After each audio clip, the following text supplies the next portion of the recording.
This episode of Vintage Stormfront Freaks has been previously recorded.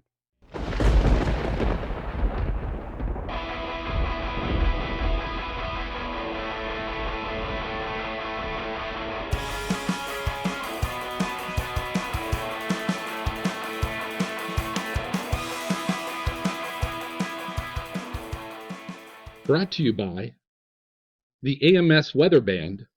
Join a community of weather enthusiasts at amsweatherband.org. The Drive Weather app.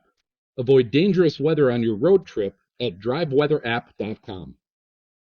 And Midland Radios, built for communication and made for connection at midlandusa.com.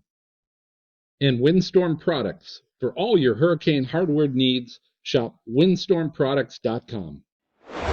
All right. Hey, we are really excited tonight. We have Stephanie Abrams on. This is our first time on the show. Some have called her the female Jim Cantori, but I say no. I say no. She doesn't wear her shirts as I tight. have too much hair for that. True. She's currently a co-host on AMHQ in the morning. Stephanie Abrams has covered every type of weather from the Weather Channel since 2003. And in the field, she's covered hurricanes, tornadoes, heat waves, flooding, snow, and fires. Previously, Stephanie was a morning meteorologist at Tallahassee, Florida, or Tallahassee Lassie. She graduated with a bachelor's degree in meteorology from Florida State University and also earned a bachelor's degree in geography from the University of Florida. And don't forget, in 2014, she also had a cameo appearance in Sharknado 2, the second one. Nice. Welcome, Stephanie. That's really what I'm best known for. Yeah. Not the female Jim Cantori, huh? No. But thank you for having me. I'm excited to chat with you guys tonight. We're so happy to have you. Yeah. So tell us how you got involved with Sharknado. First of all, let's talk about that. How did you know that? It was so long ago, but I remember saying, I want to do this. We need to be involved. There's weather. And I can't remember exactly how it got all hooked up, but I do remember once it did, I got to work with them, with the people involved in Sharknado, and I got to work with them on what we were going to do and the graphics. And I can't remember now who made the graphics at the Weather Channel. Oh, I wish I did, so I give them a shout out. But someone helped me make the graphics, and then we were talking about like my script. It was really pretty much ad-libby. And I was like, well, I could do, you have like 2-inch an hour rainfall rates. Maybe I say like 2-inch of shark rainfall rate type of a thing. And so we just tried out a couple little, cute things that you would do on the weather and just put shark in there. And it came out a lot of fun. Oh, it's so awesome. Did you shoot it here in Atlanta or did you? It was when I was in New York. And so we shot it in our New York studio. So I don't know if everyone knows, for a little bit, I've been at the Weather Channel now, like 17 and a half years or something. And some of those years were up in New York because we had a show with Al Roker and we had Wake Up with Al. And so he would do the show with me at 30 Rock in our Weather Channel little studio, our nook. And then he would go over and do the Today Show. And so that's actually where we shot it, was in that. Well, they just came in and, I don't remember if we rolled on it or they did, but it was really fun and cool to kind of work with them on it. Oh my God, that's so awesome. And so I have one more quick question, Stephanie. Are you the youngest meteorologist, on-camera meteorologist at the Weather Channel? Right now? Or no. When you first started. When you came out I was like, I'm an old lady now, Jen. Come on. I mean, I started when I was 24. So Wow. you know what? I'll have to ask. I was definitely young. I feel like you are. I feel like you were the youngest they've had to start on camera. Well, I will double check that. We'll have to look into that. Yeah. So if you were 24 and now you're 25, how have things changed at the Weather Channel for you and for everybody, even the ladies, everybody?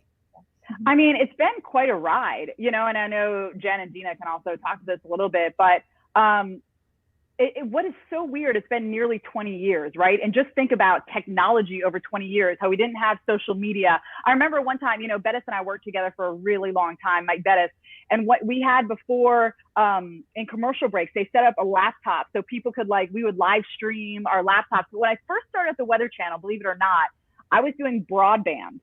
And this was, I don't even know if people still use that word. Wow. But what we would do is, that's where I got my start, was on doing broadband and then filling in on the network.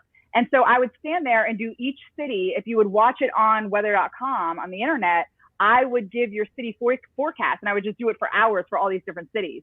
And so that's how I started. And just the evolution, you know, just the other day, someone was asking me about how things have changed in weather. And I said, well, we no longer, again, have math walls as meteorologists in school and everything. You used to print out the maps and have them all lined up on the right guys? Charts. Yes. All that stuff. And I said something else we used to do is all the warnings. The Weather Channel would have a printer that would just print out every warning. And we had a table off to the side, and we would organize and line up all the warnings so we could see them. Now, of course, I just pick up my phone and click on the warning and get it. But little things like that have been, you know, fun and interesting. And then, of course, with IMR and the big studio and that sort of stuff, the technology has just been really fun to work with. It is insane because I remember when Twitter started. For some reason, I was like, I'm not getting on there. I don't want to get on Twitter. And then I realized, man, I'm missing a ton. Like, people are posting weather videos immediately. And you know, you really have to get into it. Now it's such a place you go to say, oh my God, is it snowing in Arkansas right now? Or is it snowing in Atlanta? And you can find out. You can get the verification right there that quick. That's crazy. Stephanie, I got a question for you. So do you still get a chance to get out in the field, like in the weather? Yeah. Oh yeah. So what's the best thing? Like, what, if you could pick anything to go see or cover, report on, what would it be? So I've done it all, right? From literally fires to floods to hurricanes and tornadoes. And I'll say that tornadoes are my least favorite because, long story short, this was way back in the day. We were covering a tornado back when, something else has changed. We used to use these huge satellite trucks, and now everything's in a backpack on a computer, you know, live streaming.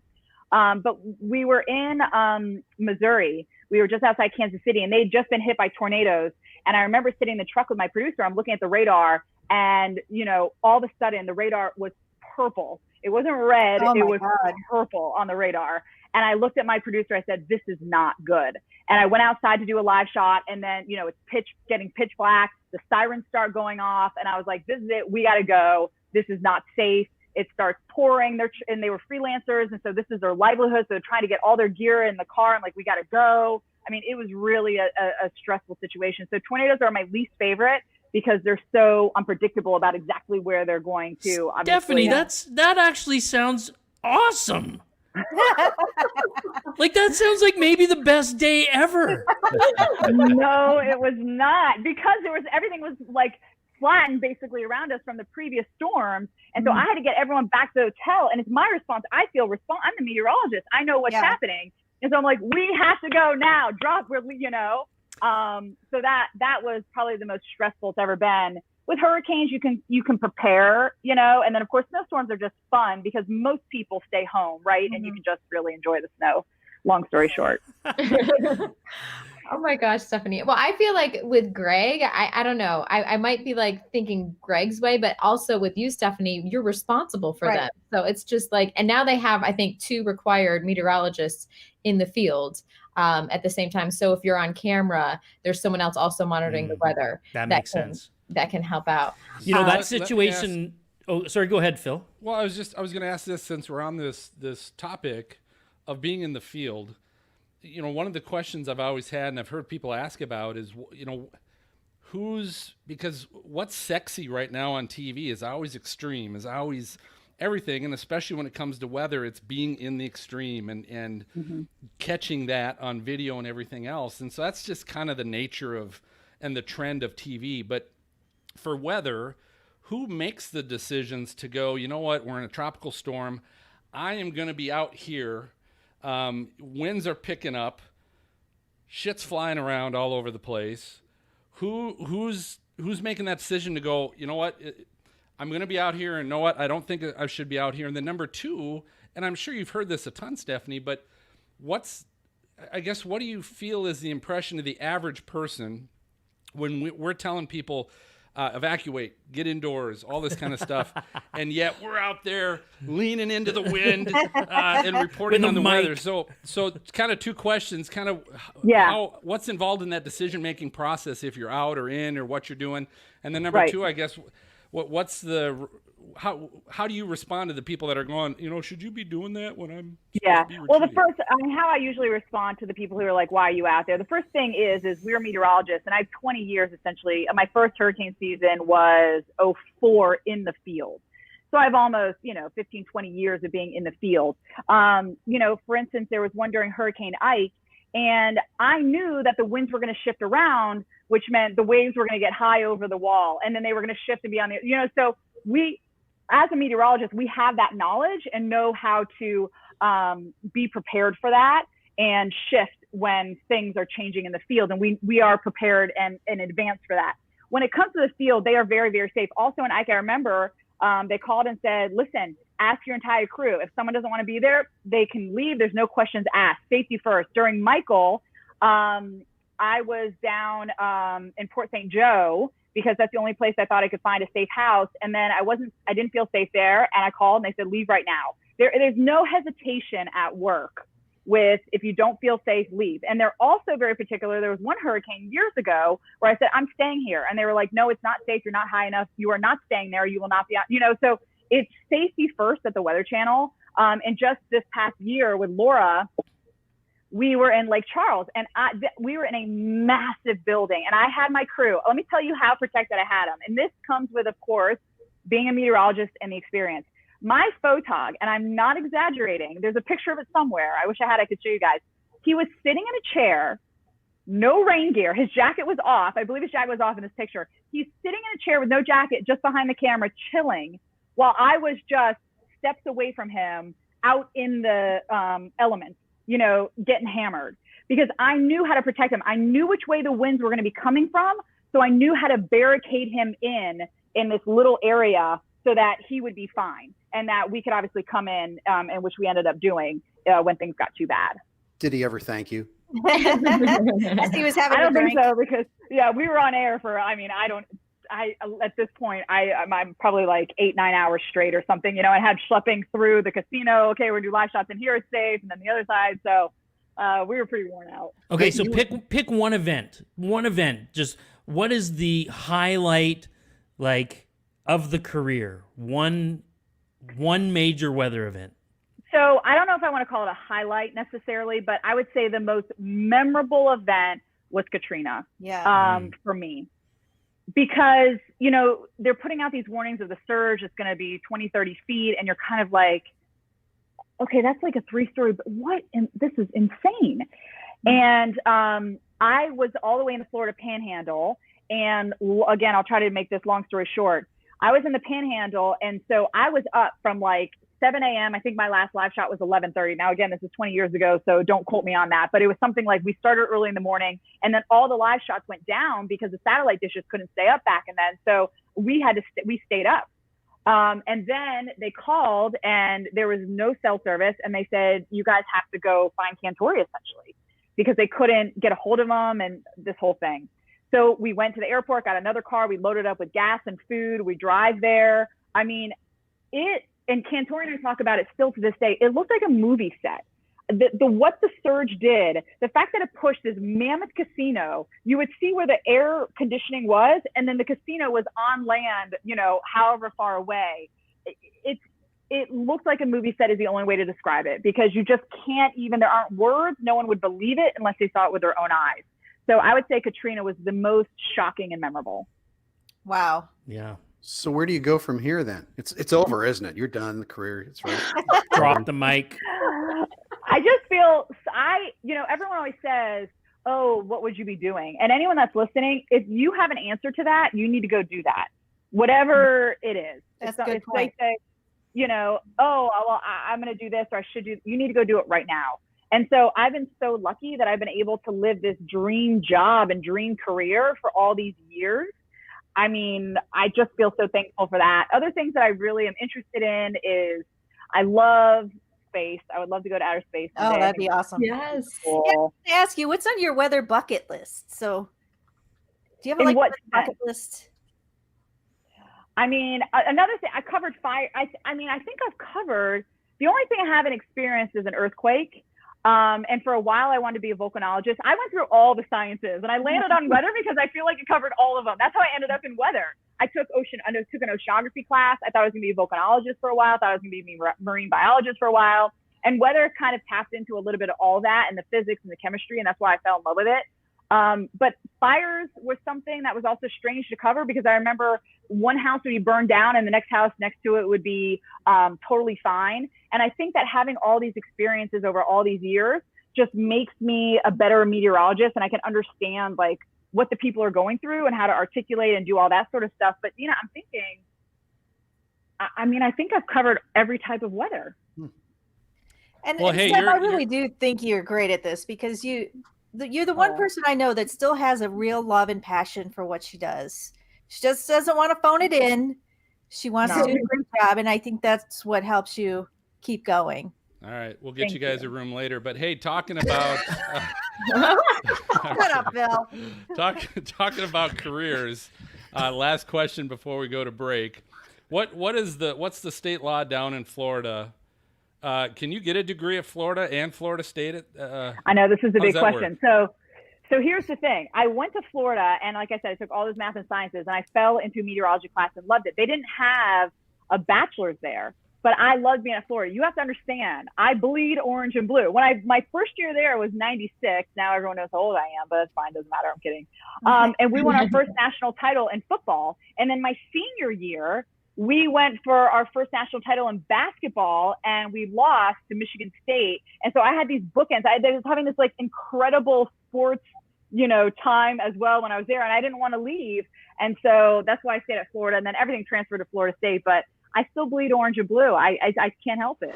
Awesome. Thank you. Ada Monzon is here with us for tonight. Chief meteorologist from WIPR TV in Puerto Rico. She's the first female meteorologist in Puerto Rico and an expert in hurricanes and tropical weather. She's an American Meteorological Society Fellow Awardee and Broadcaster of the Year. They just keep piling the awards on you. Ada is also the founder of the Eco Exploratorio. Is that right? Did I say that right? Exploratorio? Yes, you did right. Okay, good. All right. Puerto Rico Science Museum, and her messaging before, during, and after Hurricane Maria reached over 31 million viewers. That is awesome. She finished her bachelor's degree in mathematics from the University of Puerto Rico, Rio Piedras. Mm-hmm. Oh, yes. I'm rocking it tonight. Okay. Is good. And her master's degree in meteorology from Florida State University. Welcome, Ada. Glad you're here. Welcome. Oh, I'm so happy. Thank you so much. You're such a great crowd. I am happy to be around you guys. Oh, thank you so much. So what's it like to be the first female meteorologist in Puerto Rico? I mean, is it something, do you like, I'm the first, or is it like, oh, go on, or is it like a dream come true? Tell me, like, what's it like? Well, even since I was a kid, I knew that I loved weather. I grew up with my mother, my grandmother, and my mother, and they were all teachers. And my aunt, she was the science teacher, and she had this beautiful Time Life collection of books. And she had especially the weather book, and I knew it by heart. I knew my clouds, I knew my instruments. So I always knew that I wanted to be a meteorologist. My mother was not so convinced, because she said, well, but I mean, there are no other women around. So there was no role model for me to follow. So I used to go to the National Weather Service office, and there was Dr. Jose Colon, who was the MIC of the Weather Service office. And he always was so supportive. And he said, you continue on and you go to the university, you have to go to and get a master's degree, and then you come back to Puerto Rico. So exactly, that's what I did. I got into FSU, and I got a NASA fellowship. That was really helpful, because if I didn't have that, I wasn't going to be able to get my degree. And so that really, when I came back, yes, I was the first, but it actually has never ever been into my system like I'm the first. Is that, I hope that with my presence, not only at the Weather Service office, because that's where I started working for, and through my university years, and through the broadcast period that I'm still in, I hope that I'm inspiring more women into the field. And this is something very interesting. We have now a meteorology program at the University of Puerto Rico in Maya West, which we started about 10 years ago. And most of the graduates from the program are women. And so we have PhDs, master's degrees, and I am so proud of them. And I always support them. I'm like their godmother, more godmother or mother. But it is a very beautiful feeling to know that we are leaving the meteorology career in very good hands, for the future. Now, with 31 million viewers that one time, did you know you have your biggest fan on air tonight with us? Morgan is on with us. Oh, Morgan. Aww. Well, I'd like to add that I'm glad that I live in an era where I can have role models. So thank you for being one of them. I can't say you're the one that made me change because, I didn't know of you when I was younger, but I do have a similar story with the book. My grandma was a librarian. And she had this like tornado book, and that was very interesting to me when I was probably 7 years old. And I think that's what sparked my interest in weather. So yeah, it's very similar. And I'm also amazed that you've been working in meteorology for 30 years like that. You don't look it. So that was one of I remember at AMS, I was like, there's no way. Unless you've been working. I do have a question. I'm sorry. Go ahead. What were you talking about? Your daughters? No. That I also have 3 beautiful daughters. None of them wants to be in science. They're all in finance. So, but still, they where the money is. Exactly. Yeah, but the thing is that they got this discipline, the scientific discipline. They do have it because they had to do science fairs with me, like for 6 years. Yeah, but it's very interesting. Time flies, and I still feel like, this is not over. Actually, after Hurricane Maria, there's so much to do that it's like I am starting once again into a new path. So you were talking about now the university and the number of women graduating with meteorological degrees. How was it 30 years ago in Puerto Rico? What was the climate like for a woman to be in a STEM program like that and to be in science? What's changed over those 30 years? There was one person at the National Weather Service Forecast Office when I used to volunteer, and he told me once that I would never be a meteorologist because the career was very tough, and that working shifts was going to be very hard on me and my family. So that really made me very mad. And later on, when I came back, he was not there at the office at that time. Even when I was at FSU, most of the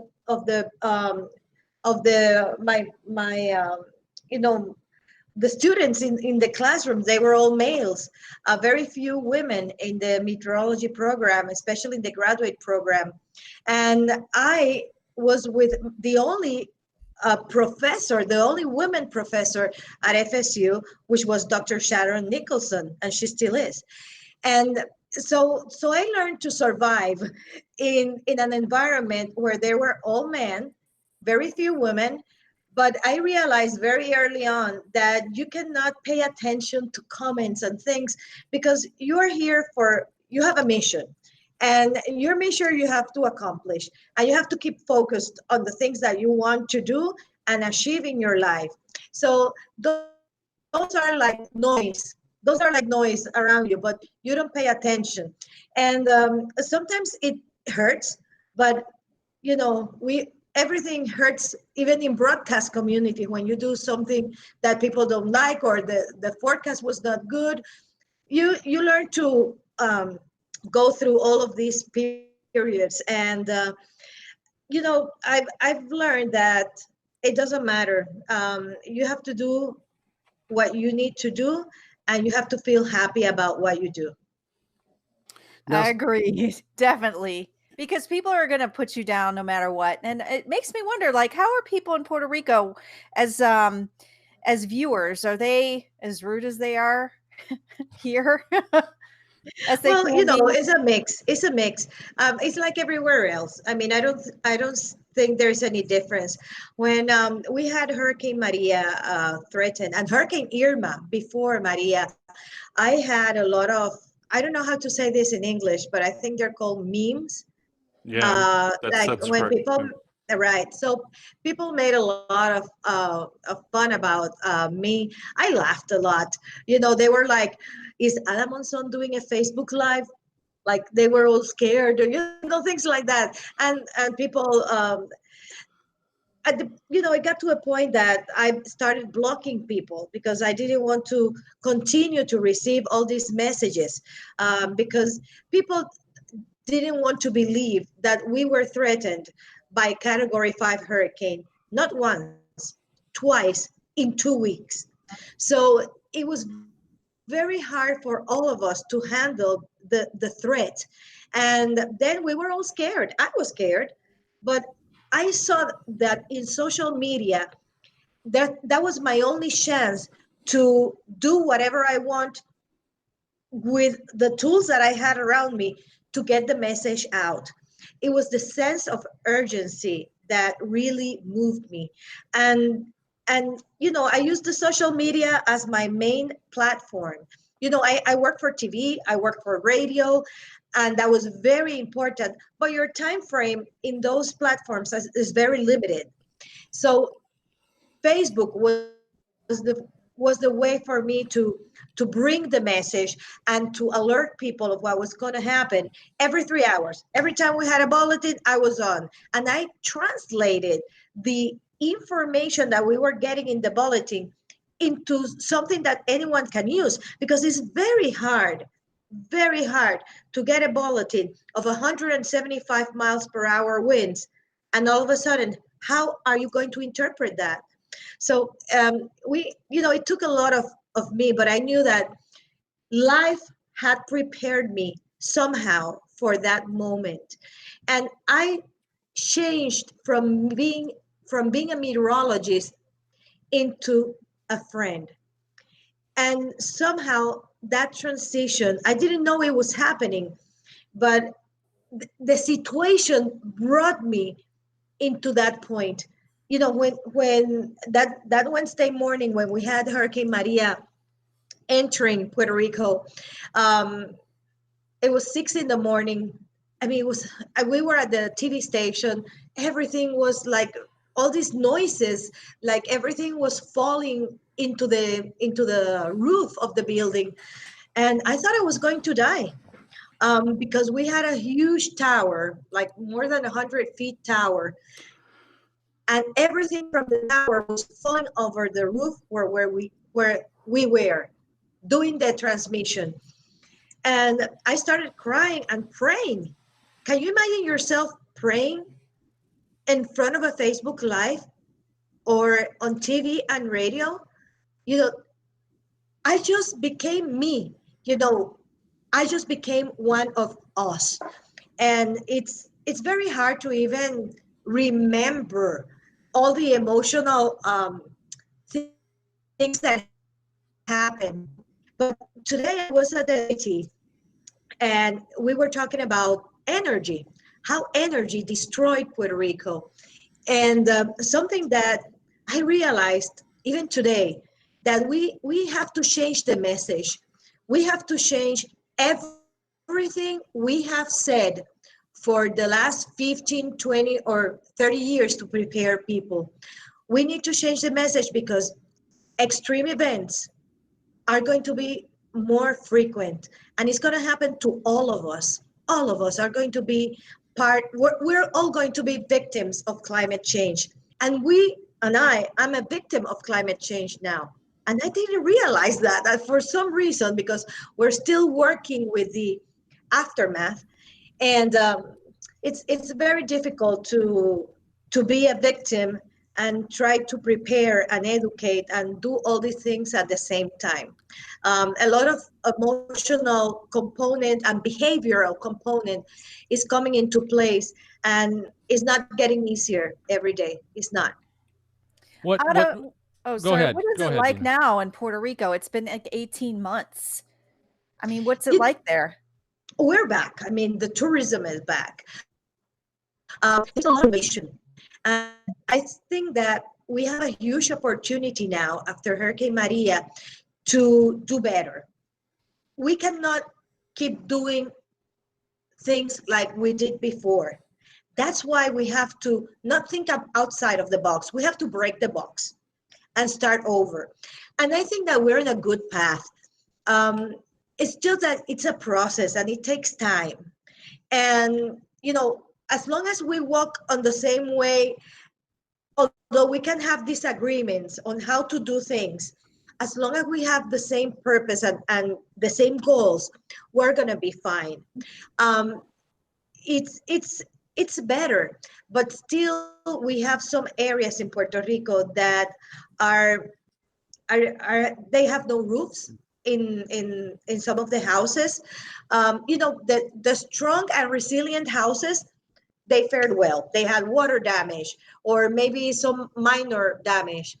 But the ones that were not resilient, the ones that are not built by under the code, or they're not in the safe areas, unfortunately, they had major damage. And with the recovery is probably not as fast as we want, because the funding to make the recovery faster is not coming fast enough. So everything is being delayed. Even something that I heard today, let me pull out these numbers. Energy was the big issue. We needed 62,000 poles, electric poles. Wow. 62,000 poles. 62,000. 2 million, Wow. 2 million feet foot of cable for all the lines, for the transmission lines, for all that. So when they try to call, from the government, they try to call and get these things, there was no material. Resources are finite for catastrophic events. Even people from FEMA that I know that they were working to get some of the supplies, when you were asking in terms of thousands what you needed, there were no resources even in the United States. So that's something that we have to think about. We have to think about extreme events, how to prepare, and how to start working in either piling up for these things in some centers, or having the distribution also. There are many issues that we as meteorologists, of course, we educate. We are the link between the community and the science. But at the same time, we are part of the policy, of the public policy that is around us, and we need to bring that science so that the politicians and the government take the best decision and make the best decisions for preparing to these catastrophic events. So there's a lot to learn, especially in terms of health. I never thought that we were going to have so many deaths. 2,975 deaths. Wow. That's something that is unbelievable. Yeah. That's insane. So and we think about Katrina, and this was even worse than Katrina. So I don't know the answer. We're still looking for the right way to do things, but we are back, and business is back for many people, but there are many issues. You have to think about energy, communications, social services, education, infrastructure, health, so many details that we have to think about and be prepared for. Ada, I had one more question. You were talking about preparation, because I was wondering, now what would you do different? You kind of answered a lot of that. A lot of that's preparation. But I was reading that you were starting or trying to start a weather network with Earth Networks, and there was something like 12 stations. So how does that work? Well, we have now 17 weather stations. 12 of them are already online. 5 will be pretty soon because we coordinate that with the Puerto Rico Department of Education. So what we're trying to do, so schools are communities, right? At the same time, they're school communities. And that's where we gather our future generation and the teachers. And we're trying to build resiliency through innovation in STEM education. And that's a project that we have taken for the last 18 months that actually we're finishing by the end of this month. And it's been very interesting because now we're providing, we lost all the weather infrastructure, Dina. We lost it. We lost the Doppler radar. I show that at the AMS.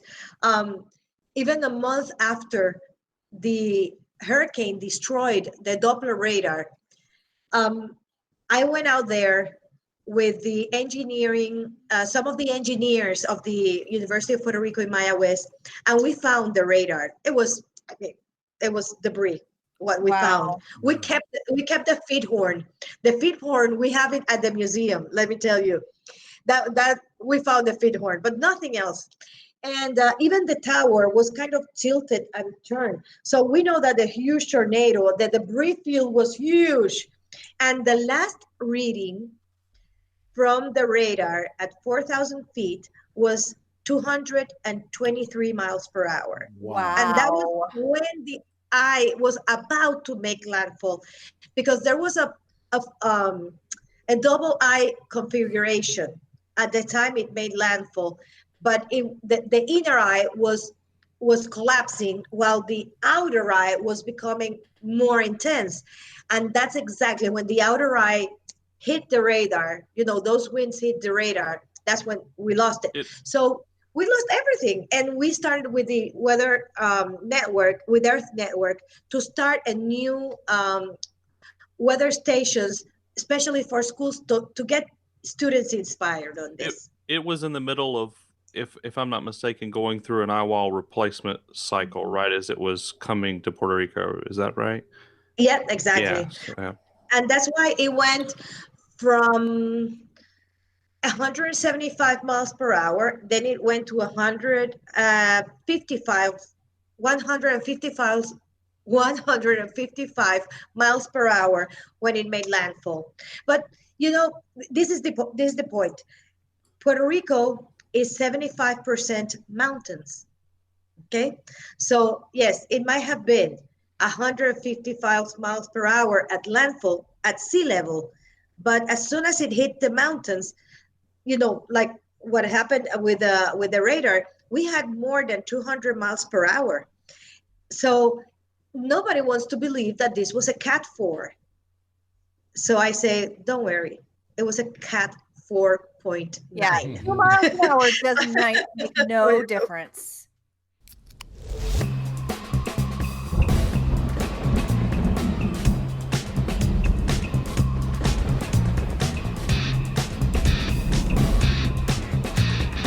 Thank you for tuning in to the Stormfront Freaks podcast. You can watch our bi-weekly show live on youtube.com/stormfrontfreaks and download the audio version on your favorite podcast player.